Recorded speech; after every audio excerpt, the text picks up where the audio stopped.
Ukraine needs a total budget of US $300 million to complete tests of the Grom-2 ballistic missile system. This will allow Ukraine to produce missiles similar to the Russian Iskander, said Roman Kostenko, deputy speaker of the Ukrainian parliament, after visiting the Kharkiv missile and space manufacturer, Hartron. It is hoped that by 2022, Ukraine will already be able to sell this cruise missile system to foreign customers. The Grom-2 missile system will replace the outdated Tochka-U launcher in the Ukrainian armed forces, which in performance is more similar to the Russian Iskander system. The missile system consists of a 5-axle truck vehicle developed by the Kharkiv transport vehicle manufacturer and the Kharkiv Morozov plant, in collaboration with the Belarusian MZKT, with 2 launch containers. The total weight of the launcher system with the rocket is more than 20 tons.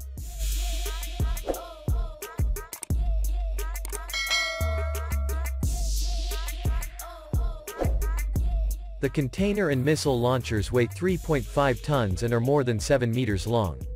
The ballistic missile has a takeoff weight of 3 tons, of which 480 kilograms is a high explosive, penetrating or cluster warhead. The range of the export version of the missile was estimated to be 50 to 280 kilometers, the so-called Grom-2.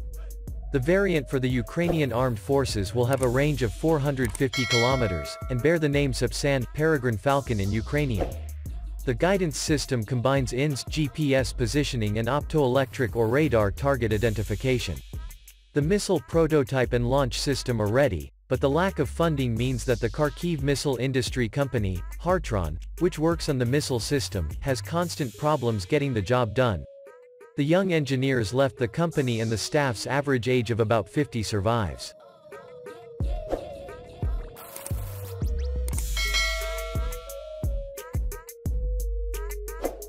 The export variant of the Grom-2 system can be sold to foreign customers by 2022. The missile variant for Ukraine with a longer range can also be completed, but according to experts' estimates, it will cost around US $300 million. Such a large budget will allow the completion of domestic tests not only on missiles, but also on all complex systems, including launchers and mission planning systems. So far, tests have been carried out on each of the components, including the engine and guidance system as well as the launchers, which are ready from 2018. Original tests were planned for the second half of 2019, however, perhaps for financial reasons, they were not carried out. The Grom-2 Sapsan ballistic missile along with the Neptune maneuvering missile and the Wilcha artillery missile are part of a broader development program of the Ukrainian missile force, which aims to build up its deterrent potential.